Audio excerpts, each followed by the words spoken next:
0-2 pitch, swing and a miss, struck him out.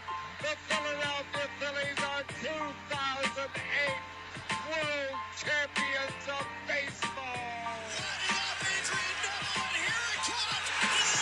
Over the kick, connects. Philadelphia Eagles are Super Bowl champions. Eagles fans everywhere, this is for you. With the recent news of AEW's first game being titled Fight Forever, I decided to take a deep dive into the wrestling world for today's episode. More specifically, a wrestling crowd's favorite chant for a good match and the inspiration for AEW's first game title, Fight Forever. 2 words, but yet they showed us 2 competitors in the ring probably the greatest appreciation for their craft. 2 simple words, yet the amount of validation behind them is none like any other. The wrestlers in the ring have one goal at the end of the day: get the crowd invested. Hearing Fight Forever essentially validates everything that goes into the match: the wrestler's ability, storytelling, pace, moves, etc. And to the wrestlers involved, it validates their efforts, all the years that they've put into training for this moment. Many wrestlers thrive for this validation, many times to their detriment. There are certain wrestlers who can have these type of matches with just about anybody. Others have a soulmate in wrestling, somebody that anytime they meet together in the squared circle, it is special. But in the wrestling world, when it comes to this, it is very difficult to do it correctly. And that is mainly because rematches are a very difficult subject in wrestling. There needs to be time in between each match's occurrence in order to prevent the audience from feeling worn out. Many times, rematches are saved for months or even years in advance to properly let a story build between each match. Maybe allow the swap of roles between good guy and bad guy, the faces and the heels, of course, in wrestling terms. Or for one's character to develop from their previous encounter. Let's say in the previous encounter they weren't able to topple their foe. Well, by the time of the rematch, you hope that the other person's character has developed to a point that they are now able to topple that foe, and it makes sense in the whole storyline. When all of this is done correctly, you get a beautiful overarching story told from match to match, encounter to encounter. But what about 2 wrestlers who accomplish this every time they step into the ring with one another? 2 wrestlers who can accomplish this even when the match is put together on a moment's notice. Well, that is the story of Sami Zayn versus Kevin Owens, the true definition of Fight Forever. Now, Zayn and Owens are 2 of the most accomplished wrestlers of today's generation. The 2 have basically fought everywhere. From the indies to the big platform on WWE, they have fought everywhere, had multiple encounters. On the indies, of course, Kevin Owens was known as Kevin Steen, and Sami Zayn was known as El Generico. This will come into play as I discuss. From the site Cage Match, Owens and Zayn had their first one-on-one encounter in 2003 in a promotion known as IWS. Now, I don't think I'm going to go that far back into history, but that should just show you how far back these men's history dates. In total, the 2 men have faced off in 35 singles matches. And that's just singles matches. No tag matches, multi-man matches, dark or house show matches included. According to Cage site, they've had about 100 encounters, all across promotions such as CZW, PWG, Ring of Honor, NXT, and WWE's main roster. The singles record between the 2 men follows: 19 wins for Owens, 13 wins for Zayn, and 3 no contests or ties, with Owens having that advantage over Zayn. Now, for the most part, the rivalry between these 2 can be summed up as former friends, now bitter rivals. The 2 real-life best friends have seen that friendship appear on whatever promotion they are both on, and a majority of the time, it follows a similar pattern. Owens is the one turning on Zayn. What makes it different each time, though, is Owens' reasoning.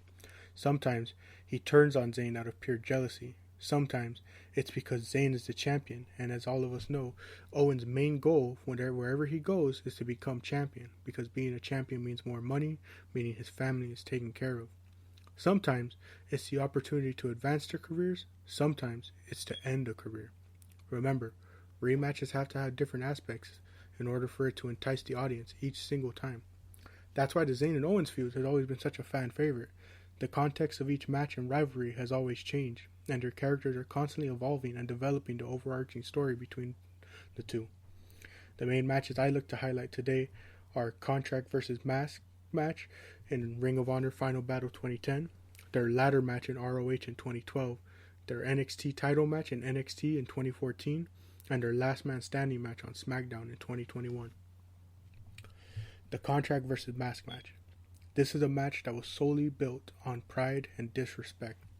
Leading into Final Battle, Steen had crossed Generico and they had been feuding for some time. In Ring of Honor, they had formerly been a tag team. And out of pure frustration of constantly having to fight Generico throughout this feud, Steen wanted to put an end to it all. In a previous encounter, Steen had ripped Generico's mask off, and so he used this as leverage into getting Generico to give him a final match, with the stipulation being Generico's mask versus Kevin Steen's Ring of Honor career. Anything goes between the two. If Steen lost, he would leave ROH. And by anything goes, it means that ROH management made it a unsanctioned match, meaning they did not sign off on anything that was to happen in this match. The two would just go until one was a winner, and there would be no reparations for the results. And this match just proved it, as Steen, in the very beginning, taunts Generico, and Generico spits back at him, and less than 5 minutes into the match, Generico has already busted open Steen. Steen then follows it up later on by powerbombing Generico onto the ring apron, and this is a key detail that will come into play throughout the rivalry. Throughout the match, it's just a display of pure violence, and each man trying to not only end one another, but showing that they're trying to one-up each other. Pride is on the line here, and for Generico, it's all about rivaling Steen's disrespect to him throughout this rivalry. Tables, ladders, chairs, chains, the steel gates surrounding ringside, masks being ripped, outside interference, it's all involved in this match. In the end, Steen offers Generico his original mask as a last-ditch effort to hopefully cause Generico to hesitate and open a window for himself. And in their previous matchups, Generico did hesitate, and it was always to his detriment, as it would allow Steen to pick up the victory over him. He still viewed Steen as his best friend, but this time, it does not matter. Generico ultimately drops the mask and cracks Steen over the head with a chair, which is what started this current rivalry that they were in, and he picks up the win. To many, this might just be a spot fest of a match, but it ultimately tells the story of betrayal and how far pride can push a man, even to the point of sacrificing his career. Now, after this, Steen left Ring of Honor, but yet 1 year later, in 2011, Steen would make his return from this exile, and this time he was targeting management and anybody getting in his way of Ring of Honor. He even takes out Generico, sending him off on a stretcher, and after a last man standing match between the two, Generico would disappear from Ring of Honor for 7 months. But 7 months later, after becoming champion and getting a new contract from management and a new belt, Steen would later open a box in the middle of the ring, and out of it he would pull an El Generico match. In the promo leading up to their match at Ring of Honor Final Battle 2012, Steen states that he thought their 2010 battle would be the end, but he now realizes the two of them are destined to do this forever. And so, this time, in 2012 Final Battle, the stipulation is now a ladder match between the two. The difference between their previous encounters so far is time, and the fact that the title is now at play here. It's a different stipulation, time has passed, and like I mentioned, there's a title at play. And as previously mentioned, Steen's whole career, and especially his heel gimmick, can always be summed up with the words prize fighter, meaning that, again, anytime he's fighting, he's doing it for the cause of making more money, getting that championship, because it means more lucrative deals, and means he's able to take care of his family. It's one of those reasonings for a villain where you can understand it, but they're just taking the wrong approach to it. And so in this situation, not only does Steen have that weight on his shoulders of this past rivalry with Generico, but he shoulders the weights and expectations of being a champion and retaining that title against Generico. And this entire match really showed how Steen was playing that up, where he spends the majority of it just dominating Generico and taunting him. Move after move, sequence after sequence, Steen just has the advantage. But every so often, Generico finds a way to fight back and give the audience hope that he's going to topple Steen. Towards the end of the match, Generico calls for the Ring of Honor crew to bring in a bigger ladder, and as we'll later see, this is to Generico's detriment.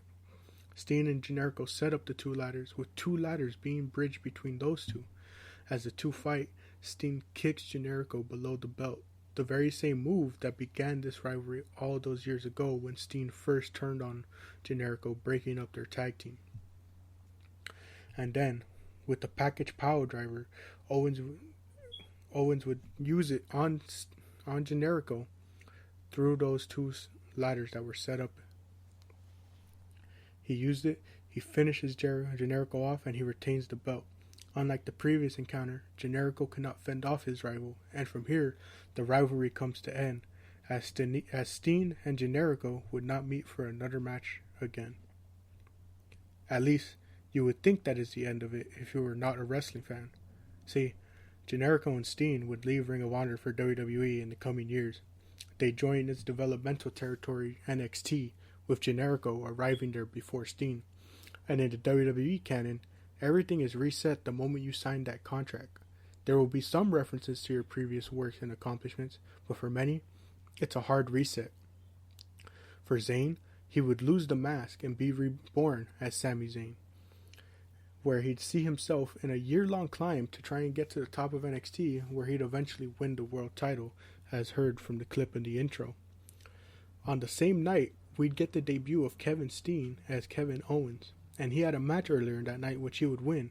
And so when Zayn finally won that world title after his year-long climb, Owens would come out and celebrate with Zayn, showing that the two were real-life best friends, with even commentary mentioning it. They would embrace in a hug and celebrate as the NXT crowd lifted Zayn up and helped him celebrate. And as you can kind of assume where this is heading. Afterwards, the two walk out arm in arm, and then Owens betrays Zayn. He throws him down, assaults him, and finally, he powerbombs him onto the ring apron. 2 years later, as this is in 2014, the rivalry is reignited with new context. Now it is Zayn as the newly crowned champion, going against the newcomer Owens, his best friend who betrayed him in the same night. NXT wasted no time greenlighting this feud. While in ROH they had multiple matches in build, NXT went straight to it.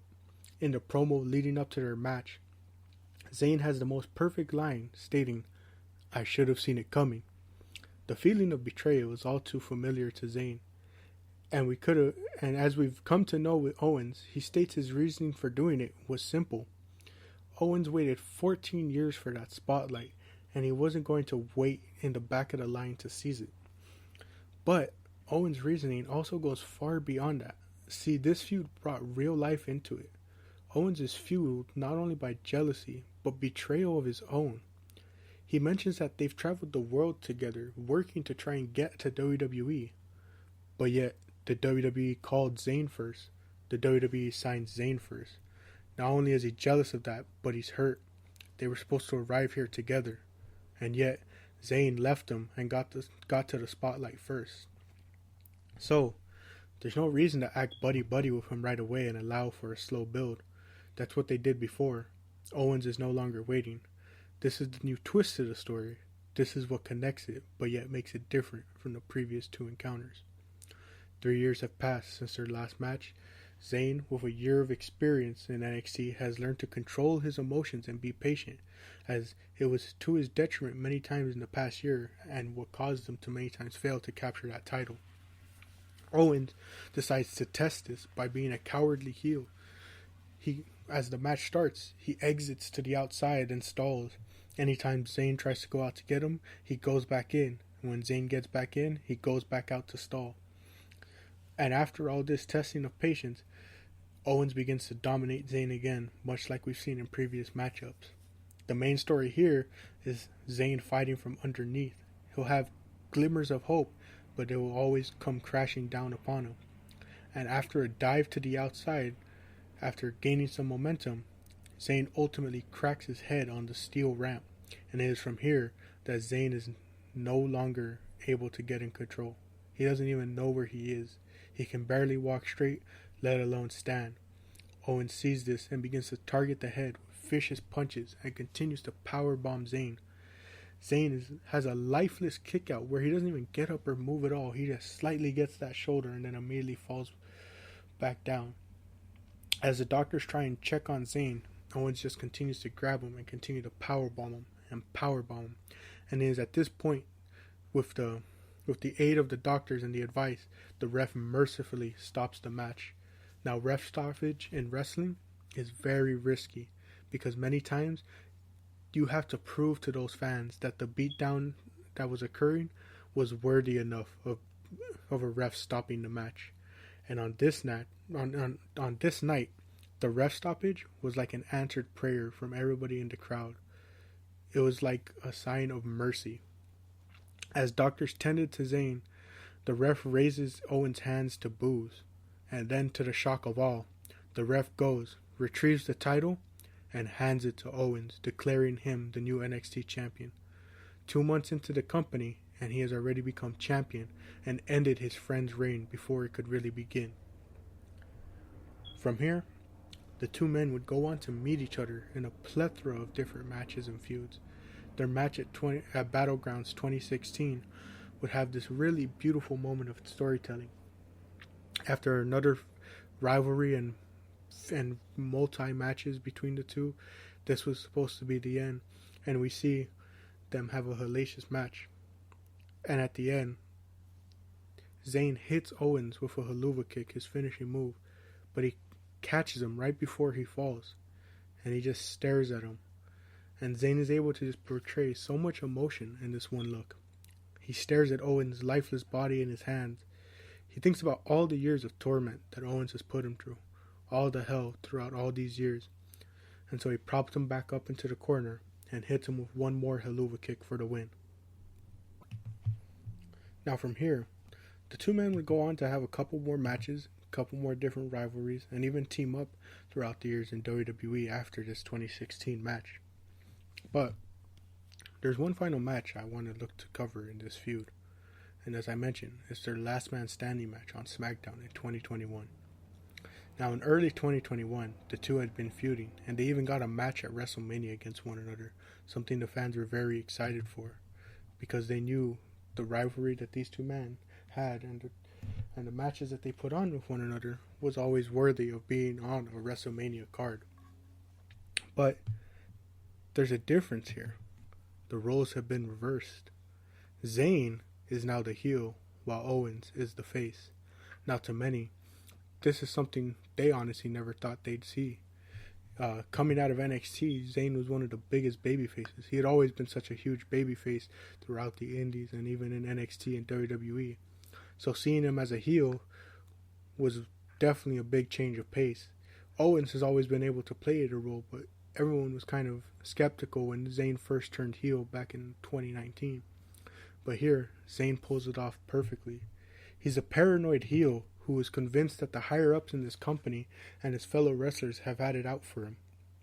He believes everything is a conspiracy against him, and when he tries to explain all this to his friend Kevin Owens, Owens just doesn't see this, He tries to be more understanding with his friend and tries to help him realize that he's being controlled by this paranoia, but Zayn is ultimately frustrated, feeling betrayed, and again, feeling like he's not being understood by the one man who should understand him, his real life best friend. And so the two have this match at WrestleMania. They have another match afterwards, and they continue this feud where they keep having these rematches. And like I mentioned, rematches can be very difficult to do. But like I mentioned, with these two men, the fans always welcomed it each time. And at this point in the rivalry, it's reaching its ending point. And Zayn himself in the rivalry, though, says in a promo that he can do this forever. But showing off his heel tactics, he is immediately again convinced, or showcasing his paranoia more accurately, when it's announced that the two of them will have this last man standing match. Zayn is again convinced that the higher-ups in this company have it out for him. Now, the match was had between the two, the stipulation last man standing, not only because they had been feuding for a while and having matches and they wanted to put an end to it, but it was also in hopes of qualifying for the Money in the Bank match to earn an opportunity at the championship. And so the two of the men have this match, and it's very similar to the first match from their ROH days that I discussed. It's brutal and it's hard hitting. There's many crazy spots like Owens going through 2 tables. There's some very stiff shots like a really stiff haluva kick from Zayn to Owens. And this time, much different to their previous encounters, Owens is fighting from underneath at times, experiencing what Zayn had to go through for all these years, having to fight underneath when Owens was the one dominating. But the reason I bring this match to close is because as of now, it's the last match that these two have had together. And I'm not doubtful that the two will cross paths again. I'm pretty sure that when either man becomes champion and they're on the same brand as each other, they're probably going to revisit this feud. But right now, this kind of match serves as a satisfying end to at least the current chapter and saga between the two. The two continue to brawl, and the ending is what makes it such a satisfying end. Owens is overall frustrated with Zayn, and so he clears the announce table and powerbombs Zayn right through it. There's also another table set up, and so he picks Zayn right back up and powerbombs him through that one. And then the cherry on top, he finally picks up Zayn and he powerbombs him onto the ring apron. What began their saga in the WWE is what closes the saga. Promotion after promotion, match after match, feud after feud, year after year. Each match critically acclaimed and beloved by the majority of fans. As I said, I have no doubts that this will be a feud that we see continue on for many years to come until their retirement, likely being each other's retirement match. But until the next time they meet, we simply await, ready to chant, fight forever.